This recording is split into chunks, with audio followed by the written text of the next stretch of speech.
আনন্দৰ মাজতেই বহু পৰিয়ালৰ মাজত দুখৰ বন্যাও আহে। বিশেষকৈ এই সময়ছোৱাত গাড়ী মটৰৰ এক্সিডেণ্ট বাঢ়ে, মটৰচাইকেলৰ এক্সিডেণ্ট বাঢ়ে। আনন্দ উৎসাহৰ সময়খিনিতে বহু ব্যক্তিৰ জীৱনলৈ দুৰ্বিষহ নামি আহে, অন্ধকাৰৰ কলীয়া ডাৱৰ নামি আহে। বহু পৰিয়ালে এই সময়ছোৱাতে জীৱনৰ আটাইতকৈ দুখৰ সময়খিনিৰ সন্মুখীন হ'ব লাগে। ইয়াৰ মূল কাৰণেই হৈছে সাৱধান নোহোৱা। মই অসমবাসী ৰাইজক অনুৰোধ কৰিম যে আমি নতুন বছৰত আদৰণি জনোৱাৰ সময়ত মটৰচাইকেলত, স্কুটাৰত আমি হেলমেট পিন্ধিবলৈ যাতে পাহৰি নাযাওঁ।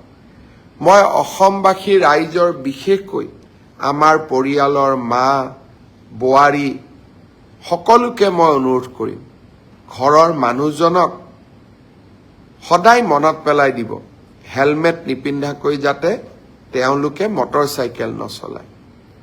সুৰাপান কৰি গাড়ী চলাই আমি বহুতে মৃত্যুৰ সৈতে সন্মুখীন হৈছোঁ।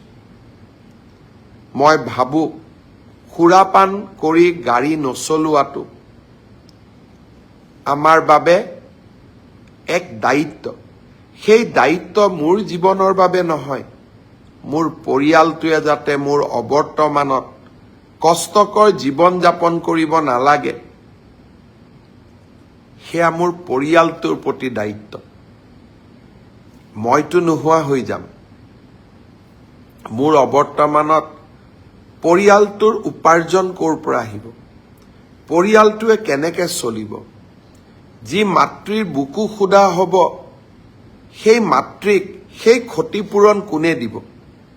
মোৰ অনুৰোধ, হেলমেট নিপিন্ধাকৈ এইকেইদিন, বিশেষকৈ এই 15টা দিন স্কুটাৰ, মটৰচাইকেল একেবাৰেই নচলাব। আপুনি যদিও সুৰাপান নকৰে, সন্মুখৰ পৰা অহা ট্ৰাকৰ ড্ৰাইভাৰজনে যে সুৰাপান নকৰাকৈ থাকিব, তাৰতো কোনো গেৰেণ্টি নাই। সেইবাবে আমি নিজেই নিজক ৰক্ষা কৰিব লাগিব, নিজেই আমি সাৱধান হ'ব লাগিব। আপুনিও সুৰাপান কৰি গাড়ী নচলাব। লাহে লাহে শীতৰ ৰাতিবোৰ আকৌ আমাৰ মাজলৈ উভতি আহিছে। শীতকালত ৰাতিপুৱা সময়ত কুঁৱলীয়ে সমগ্ৰ পৃথিৱীখন ঢাকি ৰাখে। যোৱা বছৰ দেৰগাঁৱত হোৱা সেই দুখ লগা দুৰ্ঘটনাৰ ছবি মোৰ এতিয়াও মনত আছে।